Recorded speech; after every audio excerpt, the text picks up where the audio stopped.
I'd like to begin this evening by thanking you all to talk on behalf of one of my favorite subjects here as a local historian in Wellington, Ohio. The Willard family history is long and respectable, with a few unrespectable stories in it, as you all know. And this evening, I've been asked by the Willard Family Association to tell you a certain part of your local history. So this evening I'm going to tell you about Archibald Willard and the story of the Spirit of 76 and the men behind it. And I do apologize for using my cards, but if I don't use my cards, we're going to get off on 5 other stories and we'll never get out of here tonight. So I come before you this evening representing the celebrated artist Archibald Willard. He's America's, he's the creator of America's best known painting, but he's also America's least known artist. The story I'm about to tell you is about his most famous painting, The Spirit of 76, and the history of the men behind it and in the making of it. Archibald Willard was born in Bedford, Ohio on August 22nd, 1836, the fourth of 7 children in the family of Reverend Samuel and Catherine Willard. His grandfather, Jonathan Willard, was also resided with the family here in Wellington and around Northeast Ohio. Reverend Samuel Willard was a Revolutionary War veteran, as many of you may know, and he fought as a member of what was known as the Green Mountain Boys. Now, I don't know how well y'all know your history. I know you're probably big into genealogy, but I'm going to give you the history behind the history, which is one of those stories that I'm going to get off on tonight. If you know your military history, you know that the Green Mountain Boys from the Vermont area, if you follow them down through military history, they go on to what is now known as the United States Marine Corps. Probably the fightingest bunch of men then as well as now. So what I refer to as Grandfather Willard got his start early on, and he was a Green Mountain Boy, and you'll see that plays a very big part in our story this evening. So Reverend Samuel Willard, which is Archibald's father, was a fundamentalist preacher, and he moved his family frequently around the Northeast Ohio area from parish to parish, and worked at different parishes as their pastor. But in 1855, when Archibald Willard was about the age of 19, they came to Wellington. Willards moved to Wellington.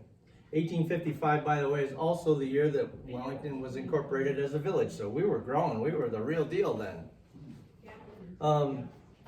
Reverend Willard came to Wellington to become the pastor of the Disciples of Christ Church, which still stands to this day and is on the corner of Union Street and Route 18.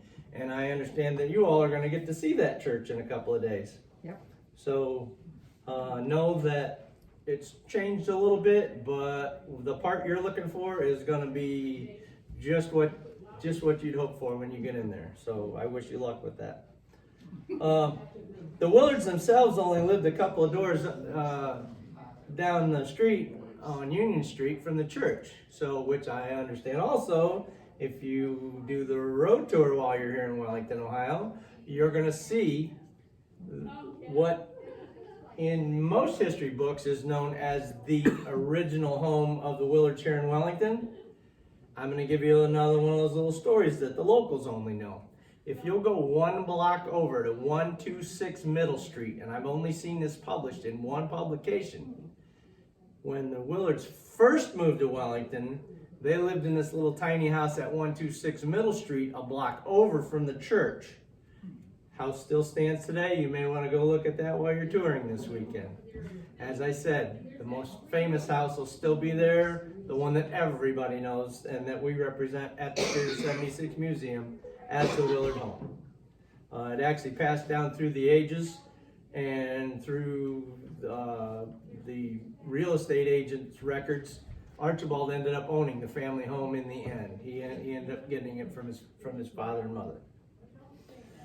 So anyways, Archibald was a very artistic youth. He had it in him. He liked all forms, and he had an artistic flair. And in the day, we're talking the mid 1800s. His medium that he used that was easy and available, chalk and charcoal, or his pocket knife if he wanted to carve something in something. But so he would do that. He would make images on whatever would hold his medium, a fence, a building, anything. So I'm so glad that you're here, because in Wellington, and I doubt you'll hear this anywhere else, but you're going to hear it at least once this weekend, maybe even more. Archibald famous for one of his local artworks. On the back of the family outhouse, he did a portrait of Reverend Samuel Willard, his dad, the Reverend. It was a special painting. It made everybody in Wellington knew it was there when he was done. You see and I never really know how to tell this part. The depiction that he did of Reverend Samuel Willard was in operating position. So, and I'll bet that you're going to hear that story more than once this weekend. It's a good one here in Wellington. I figure I can only surmise and guess that the only thing that actually saved him from near death was Grandfather Willard probably stepped in to make sure that he didn't get beat all the way to death. But that was the spare the rod, spoil the child days. And so, but here we are 100 plus years later, and the Wellingtonians know all about that story. So we're still telling it. So Uncle Arch, after his less than famous artworks around town, he finds a way to put his skills to work, and he hires on with a local company here in town. It was the E.S. Tripp Carriage Works. When you tour the museum, we have the one and only depiction that we know. We have E.S. Tripp Carriage Works, as well as every wagon and buggy that was in their line. So if you pay attention before you go up the stairs to the second floor, there's a photo hanging there of their entire set of wares. So I want to tell you a little bit about the E.S. Tripp and their start. Willard was just young and starting his life and still at home with mom and dad, and so he did. He went to Tripp's and he got his first job in the thing that he liked doing. But in April of 1861, the Civil War broke out. And after he thought about it a while, in 1863, Archibald Willard enlists in the Civil War. He enlisted in the 86th Ohio Volunteer Regiment, and their biggest call to duty that they saw action at the Battle of Cumberland Gap. Now, however much you know about the Civil War, it wasn't all constant fighting. There was downtime while they were at Cumberland Gap. Well, Willard put his skills to work. He would do sketches while he was at Cumberland Gap, and he would give them to his soldiers, and they'd send them home or just have them. When you tour the museum, you'll also see there are two famous paintings that got saved throughout history. We have the depiction of Cumberland Gap at the Spirit of 76 Museum. So while you're over there, I want you to look for that. So I want to tell you a little bit about his service to the Civil War. Archibald Willard's service, he was designated as a color sergeant. Now, depending on how your familiarity is with the military, a color sergeant is the man who carries the flag. Now, I don't know how well you know the particulars about Archibald Willard.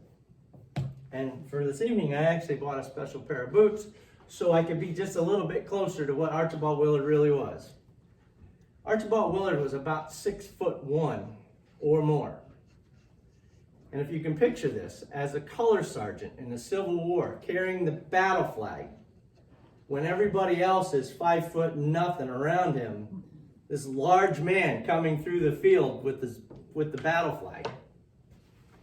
Now, he wasn't alone. I did some research on this a while back when I first gave the talk of the Spirit of 76 and all things about it. Color sergeant doesn't carry that flag alone. He is assigned 5 corporals. Their job is to make sure he doesn't get killed and to make sure that flag never hits the ground. So he, as the sergeant, had 5 corporals, but that still doesn't give me a warm and fuzzy feeling at being 6'1", charging through all those flying lead. So the position of color sergeant ended after the Civil War because they were just that. Those guys were dedicated guys. They were the most patriotic ones on the field, and they would get killed carrying the flag. So the military post-Civil War decided we're probably not going to use this position as that anymore, and they maintained the color sergeant, but it wasn't quite the position it was in the Civil War. So just know that your relative Archibald Willard was a brave, brave man, and he will not be the only person you hear about tonight that was beyond belief for the Civil War. So Willard mustered out of the 86 OVI after a little over a year's service. It was February 10th, 1864. The Civil War's still going on, but the units mustered in, mustered out. He was a volunteer anyways. So he comes home and he marries the neighbor girl. Her name was Nellie Shalacombe. The Shalacombes, I think, kind of followed the Willards from the Bedford area. And they were right up the street. The Shalacombe girls ended up with a lot of Wellington fellas, I'll tell you. There's a lot of stories with the Shalacombe girls we don't have time for tonight, but they all got their own Wellington guy, believe me. So, as I said, he mustered out February 10th of 1864. He was married March 31st, 1864. He didn't waste any time finding a wife once he got home. And I just did put those two facts together last night for you all because you're family and I feel you need to know the deep, dark secrets of your family. So while he's home, he gets married almost right off the bat, within a month or a month and a half. He decides to re-enlist in 1865, go back to the Civil War, another unit. This time, he's a private, re-enlists as a private. His unit doesn't see a lot of action, and I don't have the general's name. Their biggest call to duty, there was a Civil War general that made his way from the south up into Ohio, up a little further north about where we're at. And he was literally carrying on his own Civil War, just a hateful Civil War general from the south. And their job was to go get him and make sure that he was not going to do that anymore. So his other unit ended up, that was their biggest claim to fame, was they ended this terrible Confederate general's reign of terror that he was, like I said, he literally had his own Civil War going. He would just tear things apart just to be mean. So I mean, he did earn his keep for sure. So after that short stint in 1865, which only lasted a couple of months, and I had this question a while back, and I asked one of your relatives, Dr. Scott Willard from Mississippi State University. I said, "Why? He just got married." I said, "Why do you think he re-enlisted? He went back." He looked at me. He didn't even hesitate. He said, "Because that's what all the other guys were doing in town. War was still going on. They just went back. It wasn't over. They just went back. They re-enlisted." So he just happened to be married this time. So like I said, after he mustered back out in 1865, comes back home, and he starts his family. Now, I have my local family historian here tonight, correct? Yeah. Okay. I have a discrepancy that I just discovered. Okay, he starts his family. His family consisted of Charles E., born in 1865, daughter Maud, 1868, son Harry, son Albert, which, by the way, I don't know whether you marked the grave. Albert has a brand new headstone at the cemetery. Also purchased by one of your relatives, Dr. Scott Willard of Mississippi State University. Bought that a year ago because Albert didn't have a proper stone. He felt he needed one. To continue, his son Byron was born in 1879. Now, if you look up genealogy for the Archibald Willard family, that's what you're going to see as children. But the Bible that we use here in Wellington, the book written by Willard Gordon that I have on the table over here, lists one more daughter on a page in his writings, which I can or cannot substantiate. Daughter Catherine, which would have been named after Grandma Willard, born in 1881. Oh. Exactly, that's what I said. Oh. So, whether she existed or not, or whether there's a glitch in the genealogy, I don't know. But for the purposes of the rest of this evening, I'm going to refer to Willard as having 6 children because that's what I have documented. So, he starts his family, and he's back in town now. And if you don't mind, Mr. Willard's going to get a little more comfortable here and change direction just a little bit.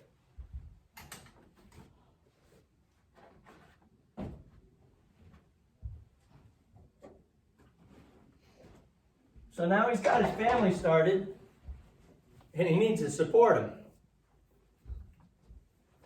So he goes back to his old pal and boss, E.S. Tripp. Got his old job back.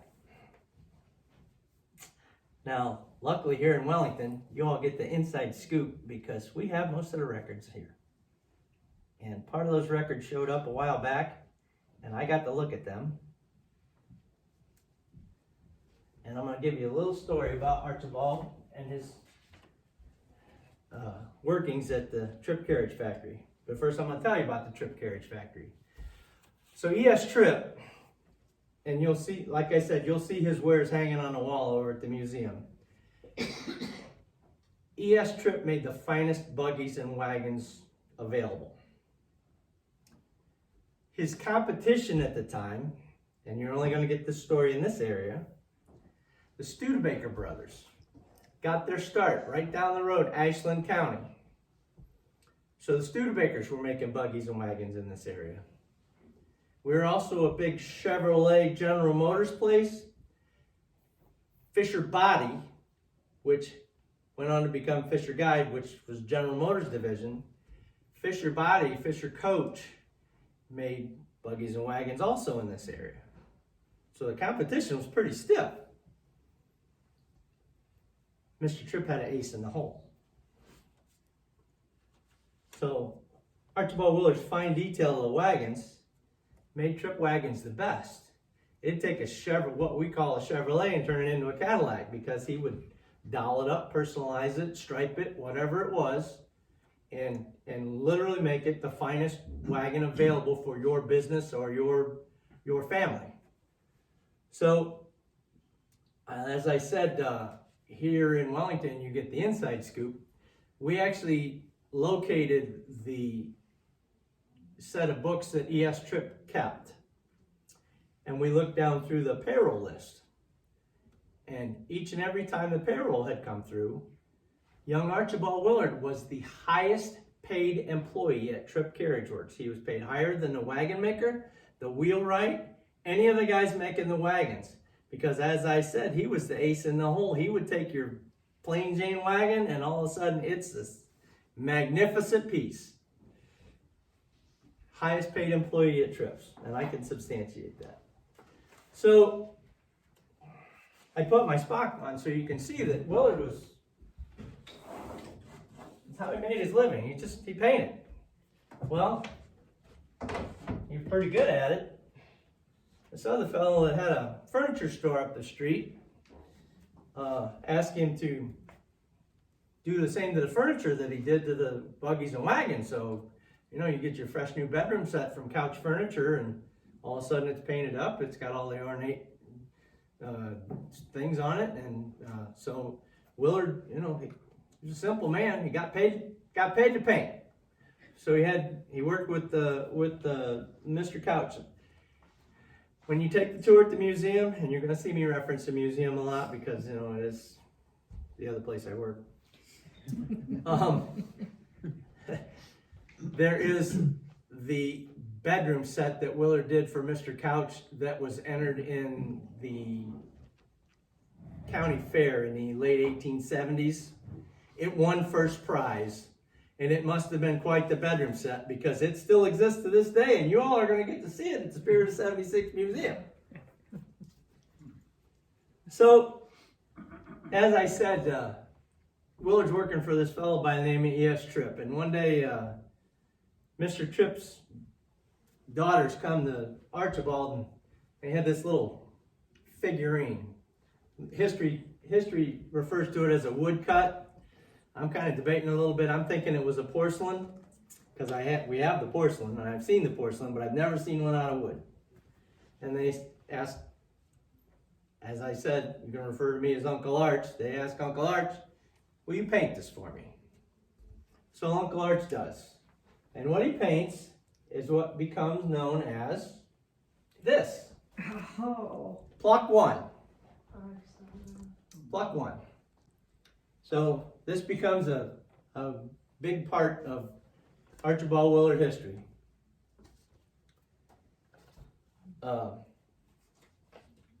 Pluck one made such a fuss locally that everybody was wanting to know what happened. Did the dog get the rabbit, or what happened?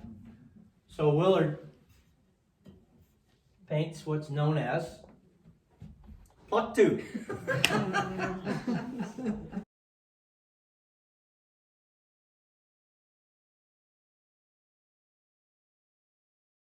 The two plucks went to Cleveland. They were paintings for the local children. They went to Cleveland to a fellow's shop. His name was J.F. Ryder. He was a famous photographer and chromolithographer, and he was into artwork. They sit in the front window up there. They went there to get framed. He was a frame shop as well.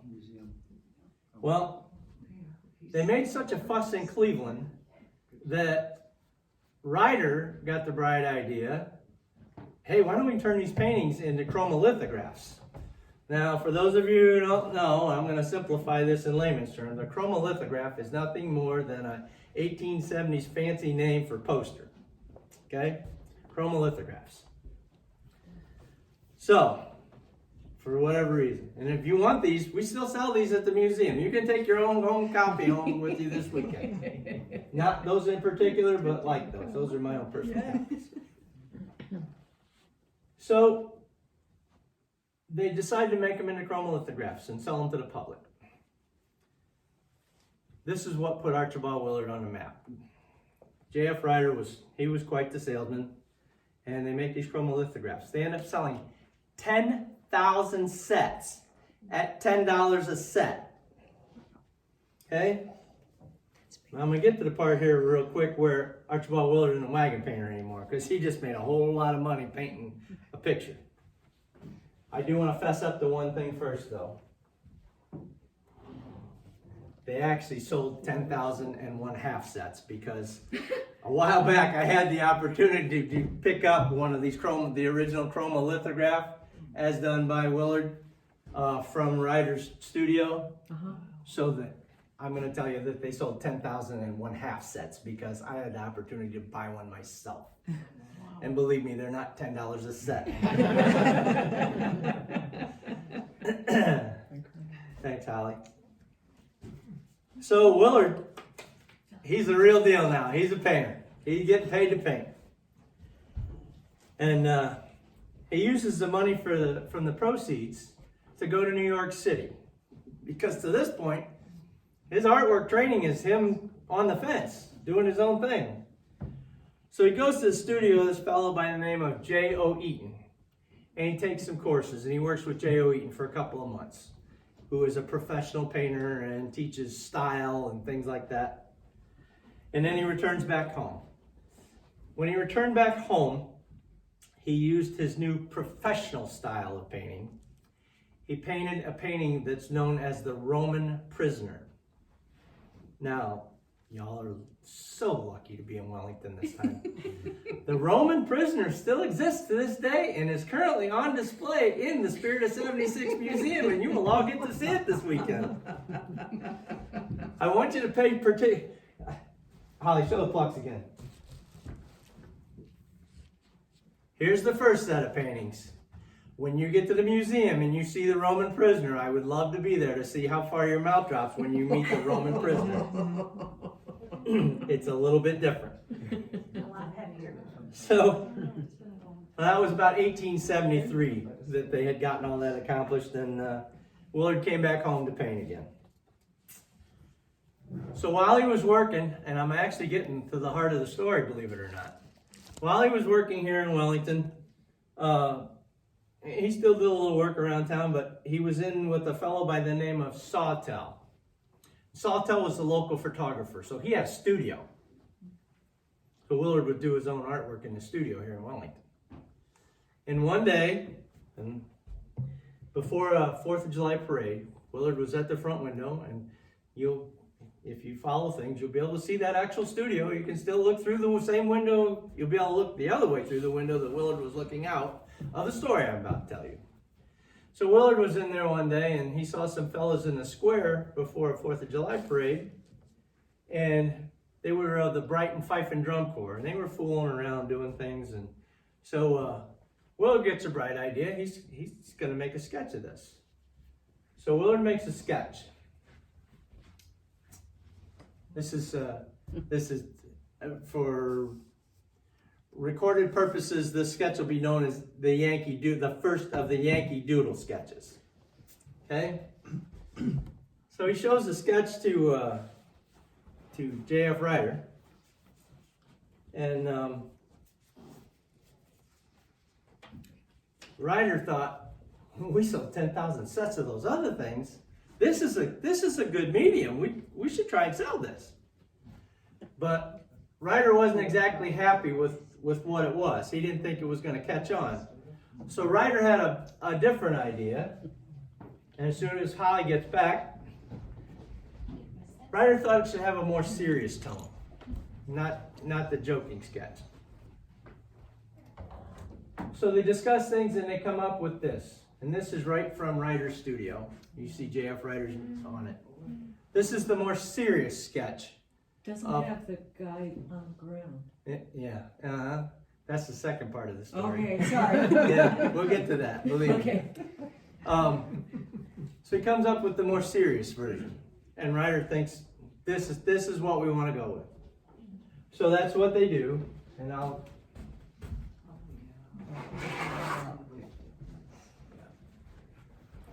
this is kind of the finished version of the more serious version. Okay. Now you want to pay close attention to the number and types of Spirit of 76s I show you this evening, because 3. So far. So far, 3. So this is the more serious version of the Spirit of 76. And if you were in the library, you've already seen it, because the sketch exists in Herrick Memorial Library. While you're touring this week, please go see the sketch. So they decide that they're gonna do this painting. They're gonna work this up. And the inspiration that Willard used from the painting, if you remember me telling you a little bit about Grandfather Willard, Archibald Willard was a Civil War veteran, but you'll see the Spirit of 76 is a Revolutionary War painting. So his inspiration from the Revolutionary War was Grandfather Willard and all those stories that he told him as a young boy about how the Green Mountain Boys did this and did that. So that's what he uses as inspiration. So now I'm going to tell you a little bit about the actual painting itself. Holly will switch to the big guy.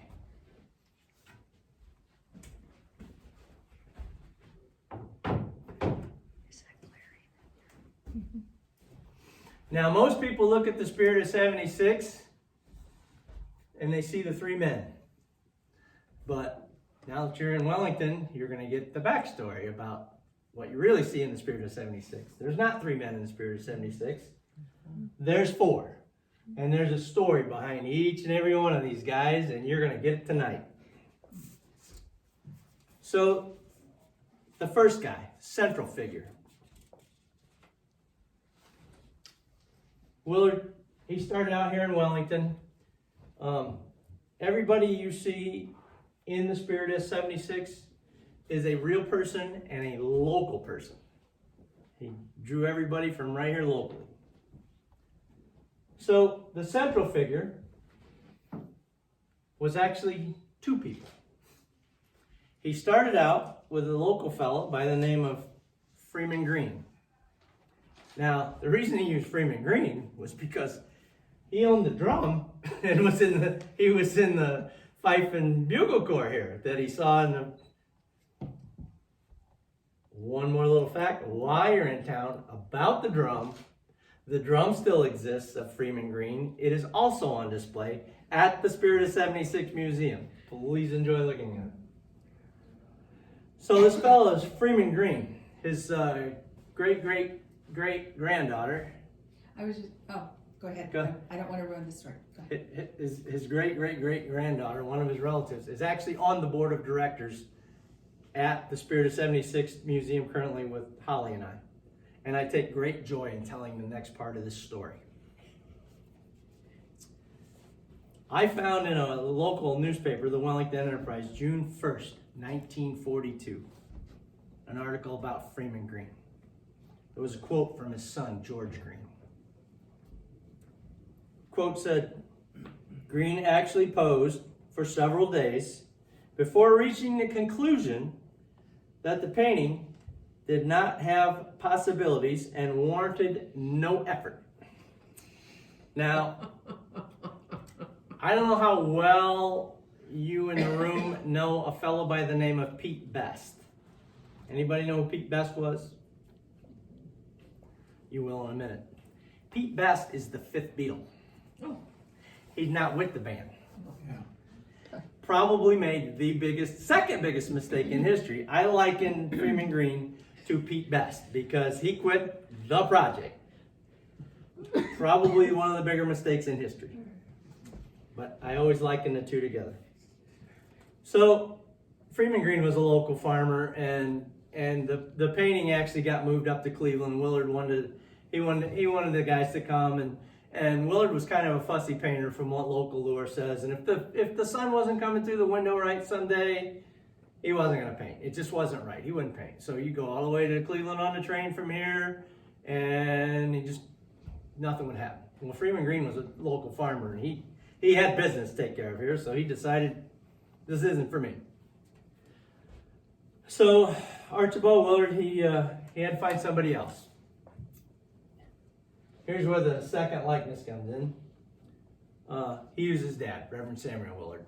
Not a military man, but the son of Grandpa Willard, who was a military man, so he was taught the military values, and he was a fine, upstanding man in life.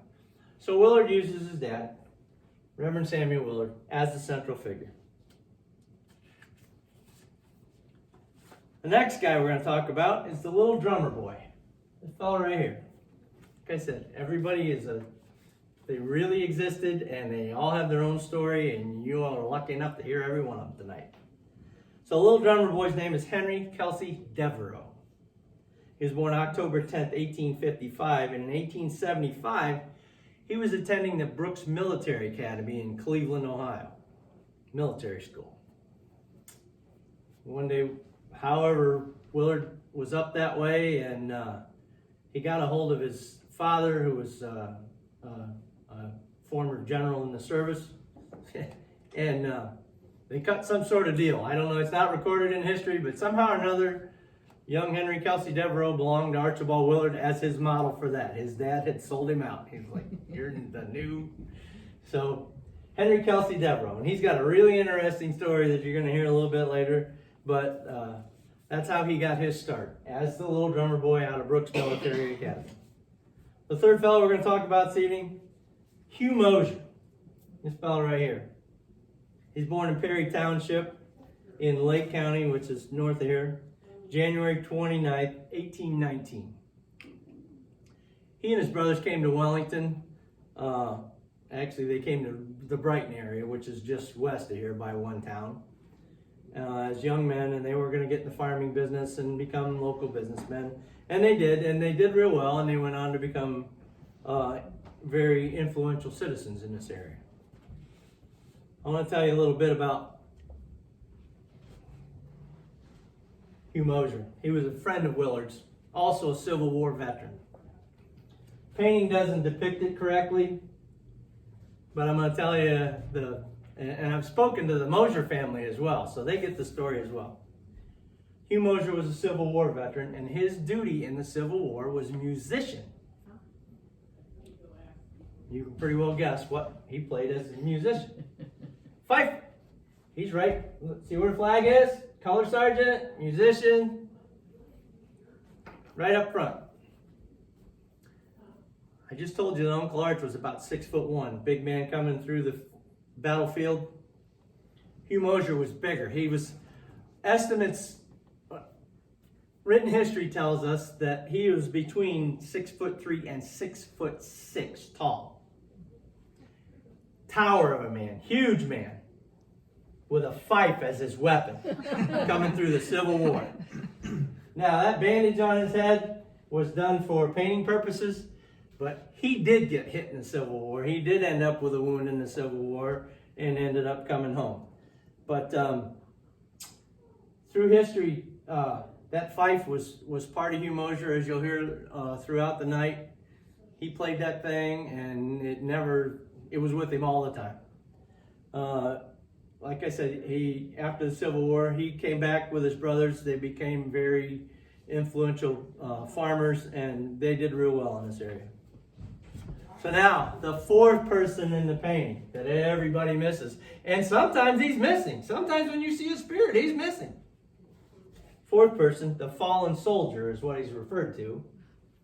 And he's fallen at the wheel, and sometimes the wheel's different, sometimes there's a cannon. You'll want to look at that as you view these Spirit 76. So, fallen soldier. So if you think it was something with two men for the central figure, one here, 3 men had to pose as the fallen soldier because of the length of the project. And as we've discussed already this evening, your family is wrought with stories of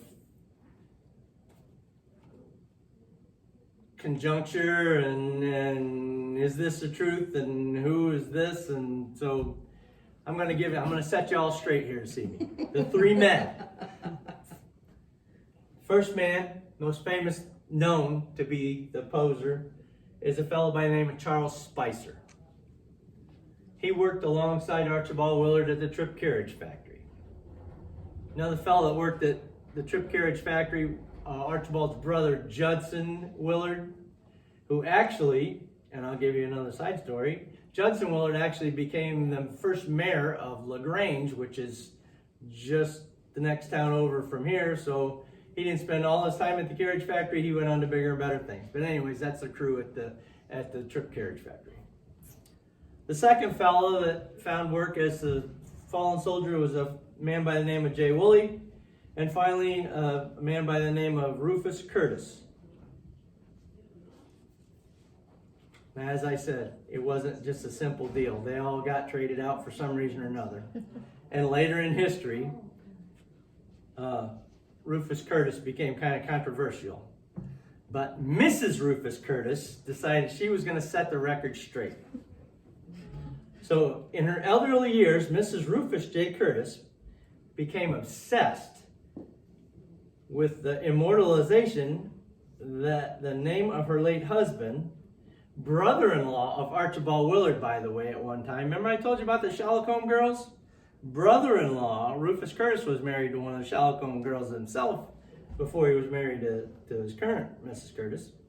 And neighbor of the artist, right up the street. Everything happened on Union Street here. She was obsessed with making sure that everybody knew that he was the subject of the fallen soldier. So,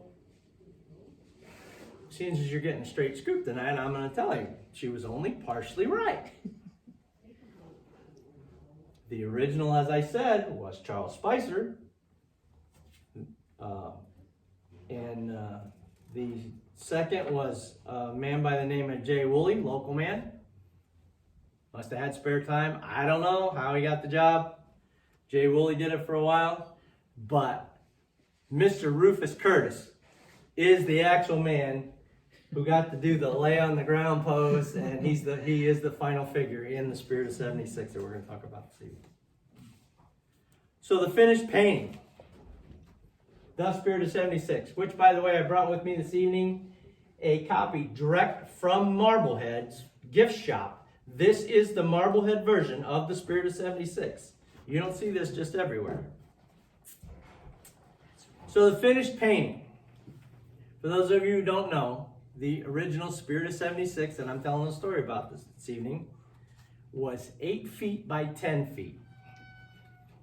I actually saw it myself in Marblehead. I ended up giving the tour because I knew more about the painting than the docent who was on duty that day. And I'm sorry if you see this on video, but I actually did give the tour that day. 8 feet by 10 feet. And everybody, I asked myself, so I did a little more research, did a little digging, and I found the answer. Why so big? Why? 8 feet by 10 feet. Willard himself was so moved by this painting while he was doing it, and I read this in written history, he wanted it life-size. And at 8 feet by 10 feet, the men in the painting are absolutely every bit of life-size. So it was Willard himself that drove the fact that it needed to be large. And that's before we even get to the commercial reason why, what they're going to do with it. So, as I said, everybody had moved to Cleveland, and Archibald Willard was working out of the studio up there of Mr. Ryder, and he was doing the work in the front window. The painting's sitting there in the front window, and it caused such a disturbance in the city of Cleveland in the 1870s that it would disrupt, the crowds would get out in the street and disrupt traffic. You couldn't move, and they couldn't do anything. So they decided, they got together and they moved the painting to the back of the store so the crowds would have to at least come in and do that and would not mess up the traffic flow in Cleveland. It really did make that big a stir. And if you ever get a chance to see it, believe me, it will grab your attention. So they did. People would come in daily just to see the progress on the painting, and it really, from the get-go, it was the real deal. So, as I said, the commercial reason, the reason Ryder encouraged him, they want to sell chromolithographs of this thing. So that's their vision. And Ryder knows that this event coming up, the 1876 Centennial Celebration in Philadelphia, the 100th anniversary of the country, is going to be a really big thing. And he could probably sell those things right and left at the Centennial Celebration. So they decide they're going to take the Spirit of 76, what was then known as Yankee Doodle, to the Centennial Celebration in 1876. So Ryder has the connections in the art world, and he tries to get it in, but he had a little trouble. First of all, he was late saying, hey, I've got a painting that I'd like to get in. He was late getting it signed up. Second of all, and another reason that I'm dressed as Archibald Willard the painter, he tells the people of the Centennial Committee, hey, I've got this painting by Archibald Willard. The wagon painter. Okay? Centennial Celebration's they've got Monet, they've got Renoir, they've got Homer Winslow up there, the real Americana painter. And they're trying to get this hung in amongst the known artwork of the world, with the artists. And they're like, no. So it ends up being the art hall. Had a little overflow thing, and they moved things to what was known as the Memorial Hall. Memorial Hall really was nothing more than the overflow. So it gets sent to the Memorial Hall and hangs there. So just like it did in Cleveland, it draws huge crowds every day.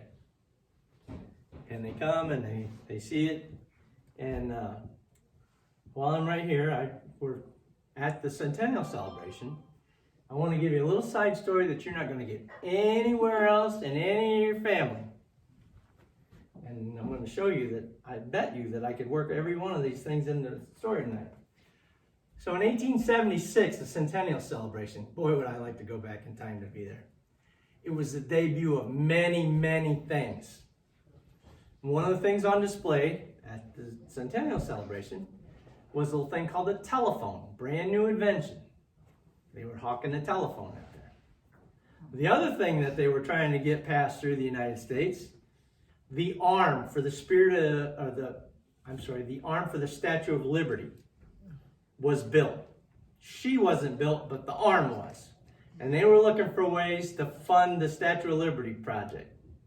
So they brought the arm, just the arm with the torch, and they charged admission to go up the arm and on the torch, and they helped pay to fund the Statue of Liberty with that. So while they're there, while you're walking around the Centennial Celebration, I want to give you a little backstory here. It was the debut of a few other things. So, pull a bottle out, Holly. Please. This little invention right here, Hires, and I couldn't find the Hires brand. They still make Hires today. Mr. Hires invented this new soda. Root beer made its debut. Hires root beer made its debut at the Centennial Celebration in Philadelphia. Now, there was another famous man made a debut with a new product. Yep. Mr. Heinz had invented this new thing called ketchup. Now, we all know what we do with ketchup, but that's not good enough for me because when I want to know about history, I dig it a little deeper. I'm wondering what they did with ketchup. So I did a little research. They couldn't put it on hamburgers because hamburgers hadn't been invented yet. But the hot dog had been around for quite a while. So I'm going to guess that Mr. Heinz sold his ketchup to put on the new thing, the hot dog that they were selling at the Centennial Celebration.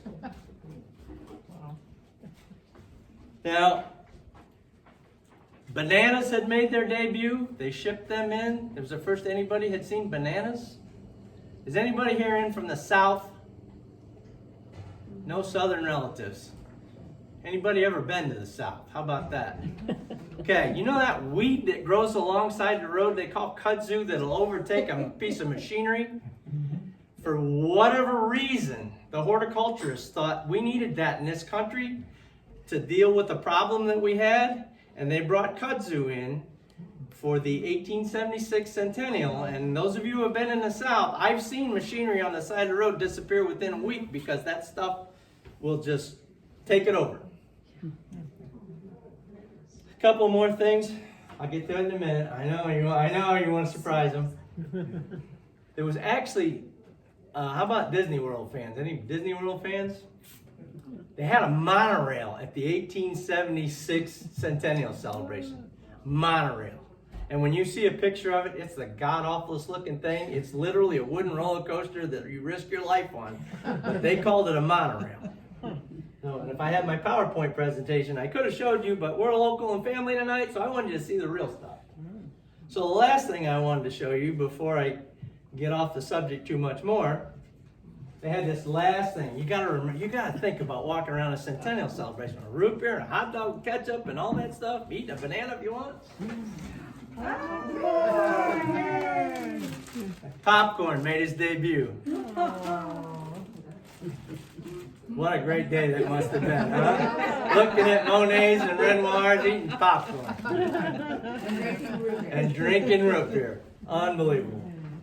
So I'm sorry I had to get off the subject a little bit, but that story is just too good for you to not to hear, and you're only going to hear it from me, believe me. You watch. That'll be viral by next week. So, the giant crowds at the centennial celebration, and this is one of those family stories. We don't know whether it's true or not, but we tell it here in Wellington, and it's a good one. So, and it was actually written by one of your relatives' books, so it's taken from a book, so I'm gonna tell it.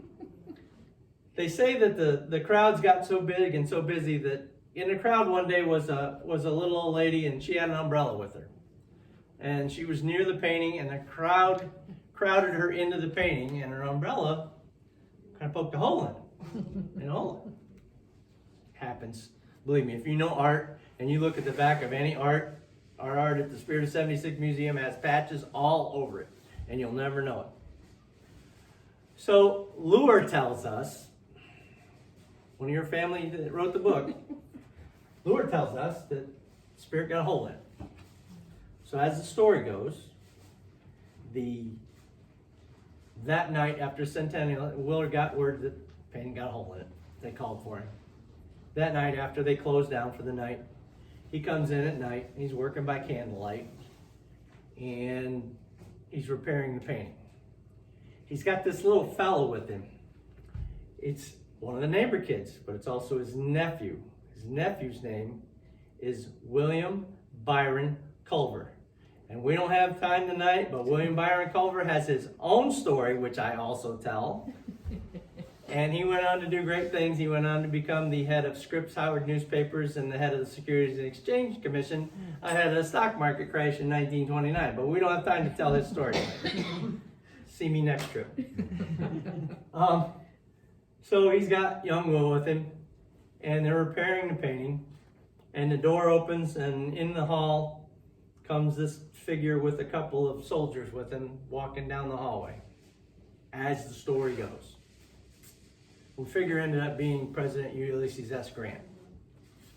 The story goes that Willard was behind the canvas. Okay, he's on the backside repairing it, because you don't repair paintings from the front, you do it from the back. And the story goes that Grant made a slow walk up to it because he'd heard all the things about the Spirit of 70, this new painting. And he looked at it, and as the story goes, he looked at it for a little bit, started to walk away, shakes his head up and down, says one thing, good. And that's what Willard peeks around the painting, and he thinks he sees President Grant, you know? And he hears him say, he gives him the okay, good. Prolific statement from a president of the United States. Yeah. So anyways, that's as the story goes. So I want to move on here because we're getting late in the evening. I want to tell you what happened to the original Spirit. 8 feet by 10 feet. You don't just take that thing home and hang it in your room. So after the centennial celebration, the Spirit of 76 was sold to the little drummer boy, Henry Devereaux's dad, General Devereaux. Paid $5,000 for it. And he decided it hadn't been seen enough, so he sends it to New York, and he sends it around the country, and it traveled around the country for a year and a half. And then they decide that, it's done. So they bring it back home, and it ends up in the Devereaux's hometown of Marblehead, Massachusetts. And for those of you who have never been to Marblehead, Massachusetts, the Devereaux's own everything in Marblehead, Massachusetts. Their name's on the beach, on the library, on the road. They own everything. Or did. Still on there. So it hangs in what we here in Wellington would call a town hall. It's Selectmen's Hall there in what we would call their council chambers. It's on display with a few other paintings in that area, and there are, I think if I count correctly, there are 4 other Willard works of art in that building. And they're actually a portrait of Willard that is not his. It's of him, but it's not his. So if you ever get to Marblehead, Massachusetts, you want to see that. So anyways, the painting goes up there and it hangs for posterity. And there's a story where it needed repaired years later, but we're not even about to get into that story tonight. So I'm going to tell you about the men of the Spirit of 76. What happened to the men?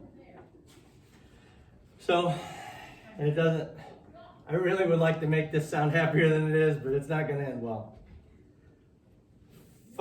Reverend Samuel Willard Willard's father, he never got to see the painting finished. Passed away before it was done and sent away to the centennial celebration.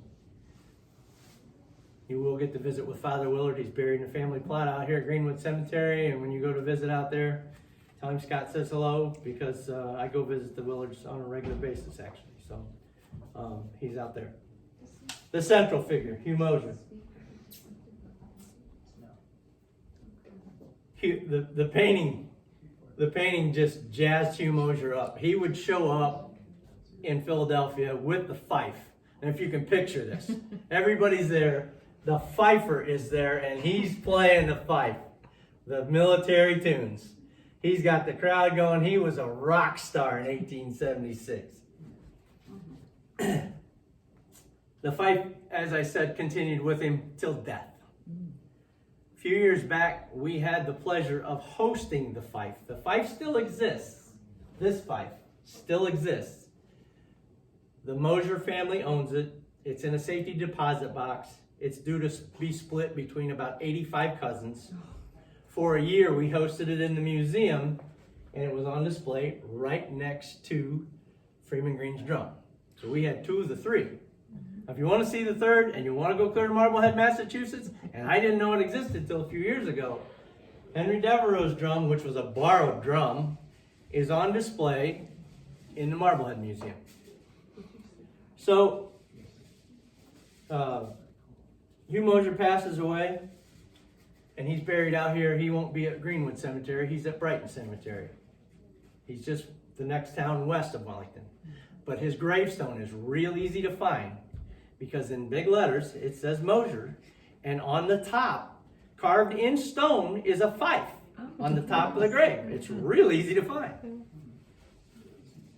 The little drummer boy.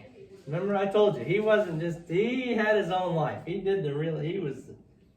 So in 1926, Holly, that small book, please. In 1926, everybody else is gone. They're all gone. He's asked by the locals, will you please write the rendition, the other book, of posing, being part of the Spirit of 76. So Henry Kelsey Devereaux writes this book. It's entitled The Spirit of 76. It was a small run, 500 copies. You can find them if you look hard enough. I own two myself. There's some in the museum. There's some in the library. It's the last first-hand account of the Spirit of 76. So this is a good read if you can find one. But that's not all he did. You see, when Henry was a little boy and his rich father that paid all that money for all his painting, Henry used to like racing horses, ponies.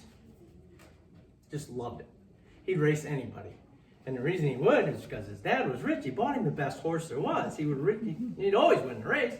He didn't ever win any money or anything or a prize. He wanted to beat you because he knew he had the best horse. Why wouldn't he? So it became so ingrained with him.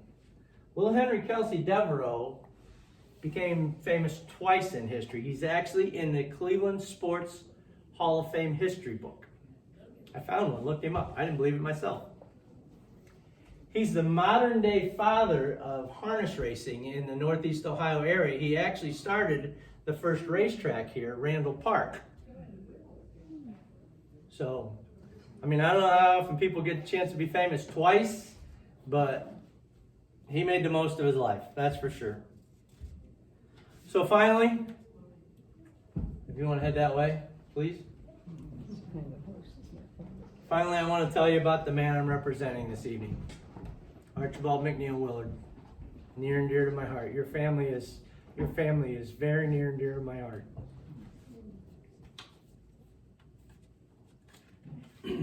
Uncle Arch, as I told you all, because we're close now, you refer to me or Uncle Arch.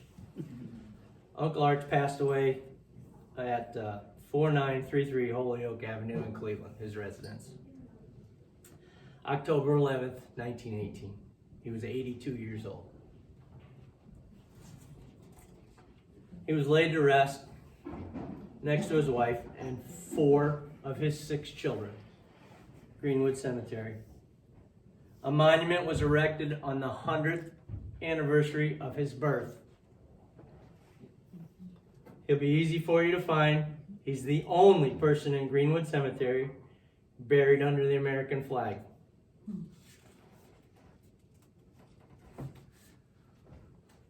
I'd like to thank you all for listening this evening, and make sure that I'll extend a personal invitation for you to come visit us at the Spirit of 76 Museum and see all things Willard. I would, being as you're recording this evening, I made a personal promise to one of your relatives, Dr. Scott Willard, the Dean of Mississippi State University, who is now the curator of the Archibald Willard paintings and artifacts. He is the leading expert now to substantiate paintings, to catalog. He has a complete catalog resume established that is 5 times as thick as Willard Gordon's book, so he's hard at work. He has asked me to ask you as a family to locate or to report any unknown Willard paintings or artifacts that Archibald Willard might have been affiliated with, so he can catalog them as part of the resume and to help project your family history. So I'd like to ask you all to do that and spread the word. If you'd like his private information, I will give it to you before we leave this evening. I want to end this evening. I brought with me a special treat.